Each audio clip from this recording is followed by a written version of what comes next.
Gianna's cooler than me. So No, I'm pretty sure my mom told me that. Oh, then that's totally out of it. This is definitely wrong. I love you, Mom. I was editing this in my room, and she was like, "What is that?" And I was like, "Oh, I did a podcast." Drugs, Mom. I was I'm like, doing them. I was like, I did a podcast, and she's like, "You're in it?" And I was like, "Why are you so shocked? Someone let you talk about things?" Hello. Did I hit you? No, you're fine. Did I hit you? Yes, you did. Hey everyone, welcome to the second episode of the 7 things you are doing that are ruining your 20s. Lacey, stop. Did you guys just both barf? It sounded like a bar. What are these chocolates? So for episode 2, our guest this time is Sarah Zalstra. Settle it down. So I invited Sarah, so she's my friend, not Gianna's. Well, Let's be best friends. Okay. So Sarah is 23 years old. Is that correct? This is real. She actually is 23. We're not lying this time. So just to review, we're gonna have ages in between me and Gianna's age, which is 21 and other. So we had Peter pretending he was 22, and now we have Sarah, who is actually 23. So we're really he's 20. 22. You're ruining it. He stepped in. He was a bra, supported us, and stepped in. I'm sorry, I got too graphic. Yeah, I'm really excited to hear from Sarah because I think you have not only awesome perspectives that I'm excited to hear about tonight, but I think, I know you are just one of the most genuinely compassionate people, and I feel like you just have not only a heart, but a vision to see people for like who they really were meant to be. So I'm really excited to just talk about your thoughts. I'm excited that we're best friends. Yay! You sound like a great person. Thank you. Cool. The second episode is called Who Cares What They Think? Hang on, I think I got chocolate on my nose. no, you're good. Is it okay? Are you serious? I would tell you. You're good. Okay. The second episode is called Who Cares What They Think? And let's get right into it. So let's start like we did with Peter. Why did you choose kind of a topic based on kind of managing other people's negative perspectives on our lives? Well, growing up, I was constantly concerned what people were thinking about me because I do stand out for obvious reasons. I'm like, it's not obvious to like cameras and stuff, but I'm 6'3". So then people. I just thought of what I said. It's okay. You're the problem. Wow. Wow, you're so tall. I'm 6'3". Even sitting? Yes. And like I was kind of like, when I was younger too, it's kind of like considered dorky. But like I'm still considered. I mean, there were people who just didn't understand. They were just kind of clueless as to like what you should or should not say to a person. There are people who have good intentions, and then there are people who just don't have good intentions at all. Mm-hmm. And like I would just let all of those affect me no matter what. Mm-hmm. And it didn't matter like if the person was well intentioned or if they're just clueless. I would let all of them affect me, and then I would kind of like go into like a shell, if that makes sense. Mm-hmm. And then I would let their negative perspective of me or how they viewed me affect how I viewed myself. Also, like when people see someone who's 6'3", a lot of people like get intimidated by them initially. And then I figured, I must be like this scary person. And so I kind of went into this like kind of mindset that I was like this rebel or like this not like worthy person. Like I'm just not like that warm, lovable, girly girl type of person. So I kind of acted that way just because that's the way people would view me, just because I was like intimidating initially. That kind of holds, if you get into that mindset of like letting people tell you who you should be or like the way that they view you, and And if you let people treat you in that way or like say these things into your life, you're going to start living that way.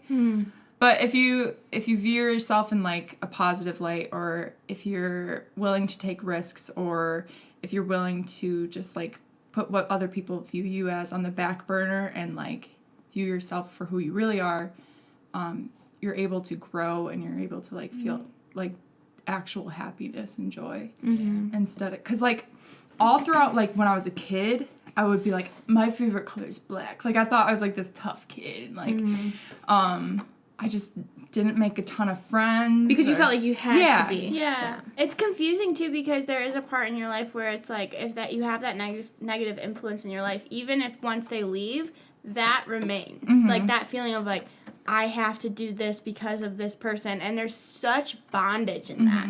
And I think like once you figure out where your worth is, and we'll talk about that later, but like that's when freedom comes, and that's when those chains get broken. But it's like important to recognize like that it doesn't happen that quick, and the effects that can have, you know. So that's a really good point. You can keep going.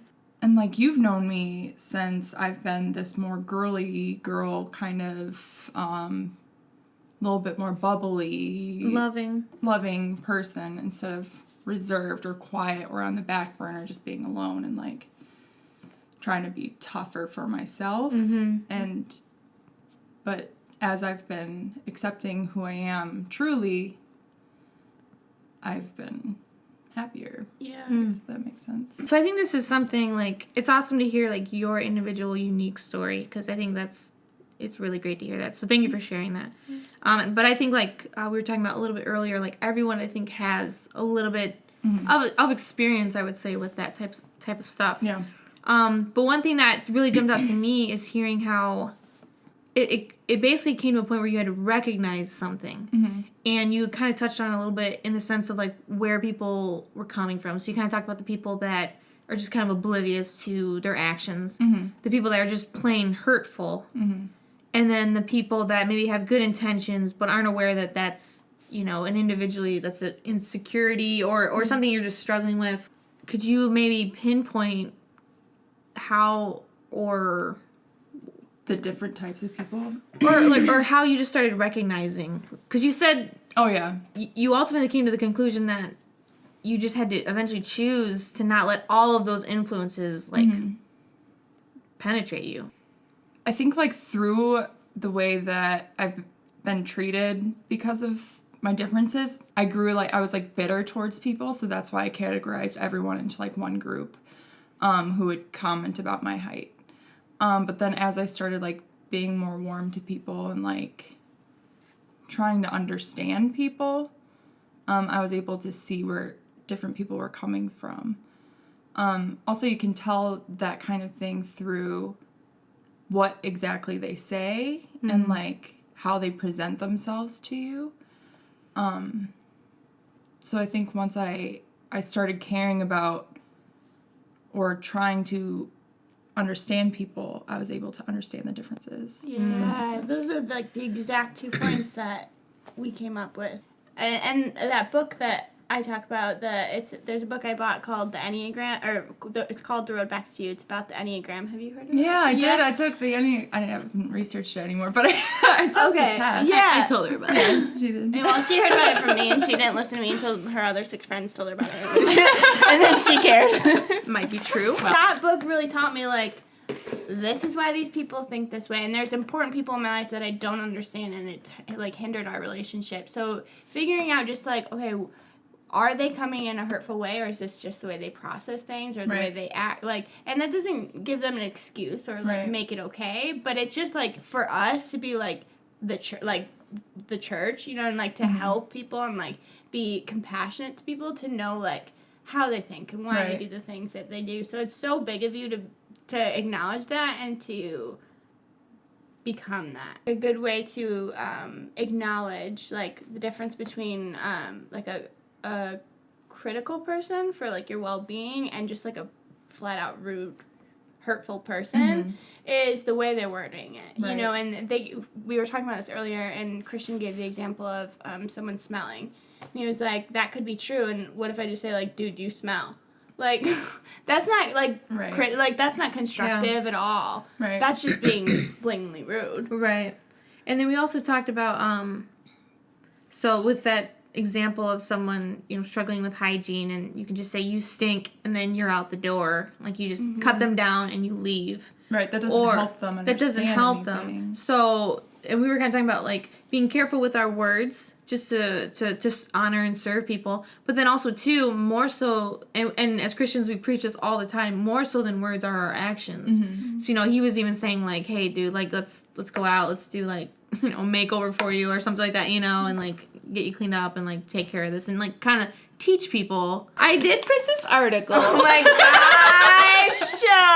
The last podcast I printed an article. They made articles. fun of me. I'm not gonna let your negative Teacher perspective. I'm not gonna let your negative perspective change who I am. They kind of had on here like 6 signs you worry too much about what others think, why it's a problem, and what to do about it. And I just am bringing it up because the very first one is you do things you don't want to do and you resent it. Yeah. And that's exactly what we're talking about a physical feature that you can't change. Mm-hmm. But I think there are things that are developing throughout our life, our character, that we do have influences and we can change, but even those things can be affected by others' negative judgment of us or their perspective of us, or even kind of just saying like, you're this, like you're a troublemaker, you're stupid, you're a bad student, Right. Own that and be that. Or Yeah. Ooh, Kanye teaching moment. My greatest pain in life is I will never be able to see me. Kanye, once upon a time, said that you are whatever you grow up hearing you are. And my mom told me I was great and could accomplish anything. And that's why I'm great and I accomplish everything.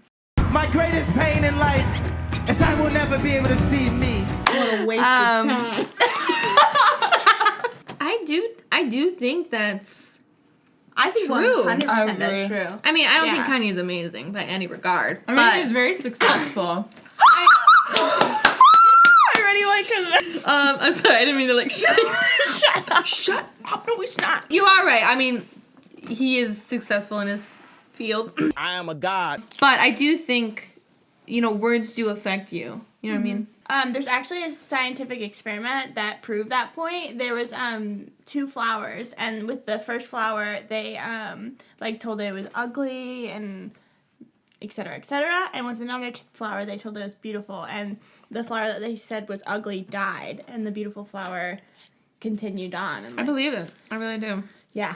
If someone or you are constantly telling yourself, like, I'm a failure, I'm a screw up, I'm not smart, whatever it is, I do think that's going to Affect it. affect you and affect your progress and your success. Because really, I think what a lot of these podcasts kind of come back to, a lot of them we've done too, is kind of this idea of failure. Where really, to get to success, you have to just keep doing failure after failure after failure until you do it. You And just reach. because you failed doesn't mean you're not succeeding in some sort of way. Yeah, Right. You're for learning sure. and growing. Like what Thomas Edison said. Not that quote, but he says, I have not failed. I've just figured out 1,300 ways not to make a light bulb or something like that. Oh, that's cool. Have you not heard that? No, I don't think I have. Really? Oh, I feel like people use that in like... I feel like you're judging me. I Your negative perspectives will not be received. Because guess what? Like Kanye, I'm amazing. I'm not your boy. So obviously, this is something that, like, people's negative perspectives of our lives, or their negative influence, or their judgments, that's something we're going to be constantly dealing with for the rest of our lives. It's not something that you can necessarily escape unless you live in a bubble. What's one way that you deal with people's negative perspectives? Personally, because a lot of it is from people who don't know me. So personally, I just kind of like brush it off as like, this person doesn't know me. So don't take it personally. Okay, but how did you get from like that state of mind, from the state of mind that you were in? It's a huge process and a lot of like maturity and like growing up. And also, I will tell you, a huge turning point for me was starting college at Olivet Nazarene University. Oh, and you, what's up? Shout out to Do you go Katie there? Harnish. No. We know a couple I people. know. Oh. Shout out Leah Oh. Swagacy. Shout out Matt Harnish. Shout out Alyssa Franklin, I miss you. And Hey, everyone Morgan. else. Hey, Morgan. Hi, Morgan. And also the ONU tiger, the mascot. Yeah. Not the person in I mean- it, but the actual bodysuit.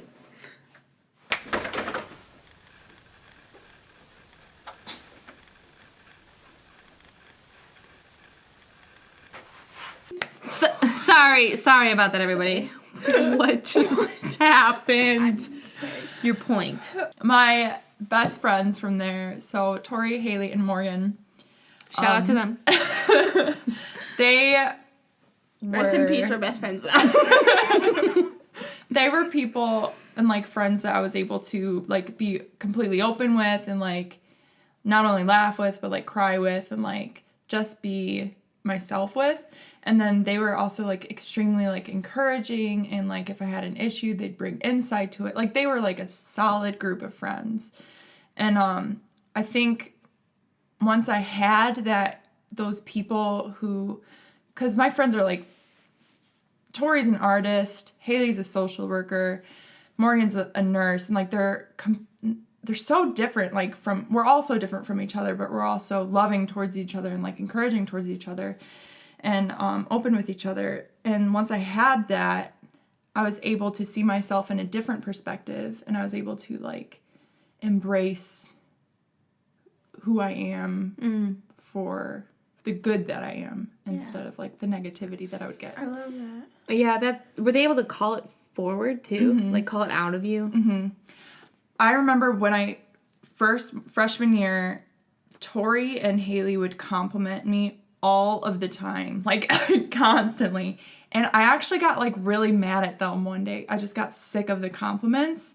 And like, I didn't know why. I was just like, I don't want you to compliment me anymore. Like, I don't want to hear it. Like, I was like genuinely upset just because like, I don't know, I just wasn't used to it or something. I and think like, that I struggled with that too, and it was because I didn't want to be reminded that I didn't believe that. yeah. And so that was always hard. Yeah, Like, if someone good. was calling it out, I was like, stop. Like, I don't agree with you. So that's hard. It's like, oh. Yeah, it's definitely hitting like a pressure point there, you know?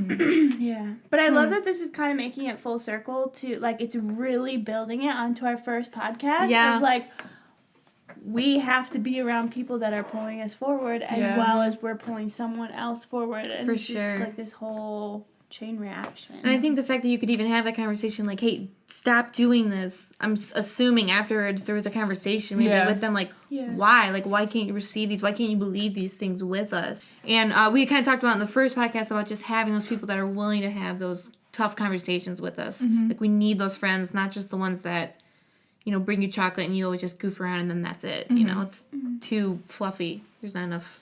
Substance. Yes, I was gonna say girth, and that just did not feel like the right word at all. that is Nope. Well, you nothing like girth and women eating chocolate. I wish you guys could see like how I see you right now. Because you guys are like this, and you go. Yeah. We're pretty, I feel like we've gotten really good at just being like, Yeah, they're just kind of like get together. it's one podcast in and we think we're pros. We pretty much are. I think we are. Yeah, we Okay. mispronounce every other word, but Spat so much. I caught it so it didn't hit you. Oh my gosh. She said, you saved my life. So one thing I wanted to transition to is because we are talking about like people that just have unwarranted negative perspectives that are not true. It's not who you are. It's not what you're about, and they're just kind of spewing it at you. And as an adult, you're learning to kind of sift through it and figure out like what are people's motives, what's their intention, and is any of it good in order to like take it and process it.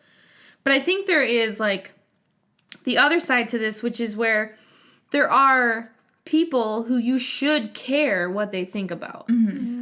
So, I mean, for me, when I think about that, I think about like the people closest in my life, that group of friends that we talked about in the first podcast, that are the ones that are willing to have like that conversation with you that's difficult, the ones that are willing to call out things that you don't see in yourself but they see in you. I think of, you know, family. I think of even like a boss. Like, you should care what they think about you. You should care, you know, that they think that you're doing a good job or that you're ethical or all those different things. Like, that perspective should have weight. insert something thoughtful here. Well, okay. I am a god. And I think it would be a really good friend who would be willing to bring that up, although it might be difficult. Dang it, there was something you said I was going to have a point on. With starting to kind of gauge, like, what perspective should I consider and how much should I have, like, how much should I weigh them, or, gosh. When considering, like, different perspectives and, like, just how much each one has weight to it, that doesn't make sense either. When considering perspectives from people that are just a negative influence on you. Because I looked really annoyed. When we're talking about learning how to kind of weed through the different perspectives, the ones that are just straight negative and the other ones that are trying to bring constructive criticism, I lost my train of thought. Happens. Someone who's constantly bringing up the same thing over and over, that might be kind of a red flag to where, or An indicator. Or how about someone... I've had people in my life that only bring up the negative parts of you. So if someone's Constantly. only bringing up like the bad things in your life, or like bringing up the bad aspects of you, then maybe that's like a person you take everything with a grain of salt. And Gianna, you mentioned that last podcast, like, someone who's constantly critiquing everything you're doing, like, even if it might be good critiques, but if it's constant, that's going to be an exhausting relationship. Yeah. So I think, like, to be that friend and to have those friends, there has to be that grace there. We're like, you know what? We're not perfect. We're not going to change each other. Like, there has to be some give and take there. Yeah. But when you really do love someone and value a friendship or a relationship, like, you bring those crucial things, like maybe like a temper or whatever it is, hygiene or whatever it is, you would bring those things because it's worth it to you in that relationship. So, it's interesting, too, because this kind of lends itself into this idea of, like, well, only God can judge me. So, so that idea of people that are, like, if you bring any shred of criticism or just, like, sure you want to do that? You know, it's like, well, you can't judge me. You don't know me. And it's just, like, someone who is in that mindset is just, they're not going to grow and excel any more than where they are right now, because they're automatically assuming that they're correct. So I think we've talked about a lot of very important strategic things, but the reality is some people that are struggling with these negative influences, they might not have this awesome circle of friends that, like, you were blessed with, which is awesome. So what would you suggest to someone in that moment? Yeah. Well, like what I briefly talked about in the first podcast, what did I talk about? We are scared to have those, like, seasons alone, but I think it's important for us because we have to figure out that we are enough and that God is enough, and that our worth cannot be found in the way that people view us. If you live your life to make other people happy, you're not going to be happy, because people are never going to be, like, content with who you are, because you're not perfect, they're not perfect. So you have to find what your worth is. And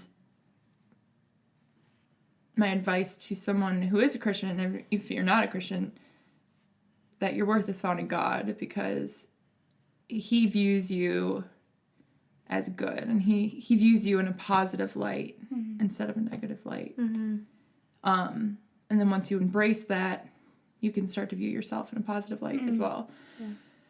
And I think it builds on top of that, like, because obviously the world needs people that can call forth what we don't see in ourselves. So I feel like when we start receiving our identity from him and seeing ourselves, then we become those people that can, like, be those people that are going to call forth the good things in other people when they don't see it. You know, and that same idea of, like, we're pulling along someone because someone pulled along us, you know, and kind of working together.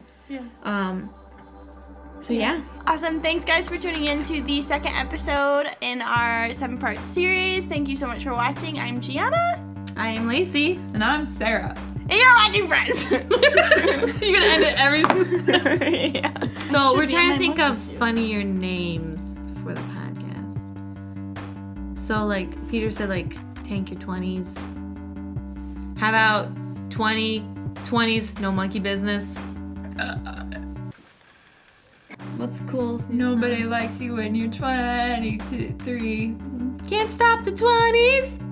That's not a song, is it? Yeah, can't stop the feeling. Wait, is Yeah. it? Oh. Yeah, Justin that is. Timberlake? Oh. Don't put that in there. Let's get it together. You're 20. You need to get it together. So this was Marvin Gaye? Yeah, it's Marvin Gaye. 20s. Why? I know. 20s. What are they good for? Absolutely nothing. Say it again. 20s. Not literally, Sarah! I love you. You love me. Someone fix my 20s. Oh, You're welcome. thank you. With the Great big hug and a kiss from me to you. Don't you know I'm 23? 29. I'm gonna kill you. I know where you sleep at night. I'm gonna wrap that monkey tail around your neck. That'd be a Wow. way We to go. done. We done up in here. We out.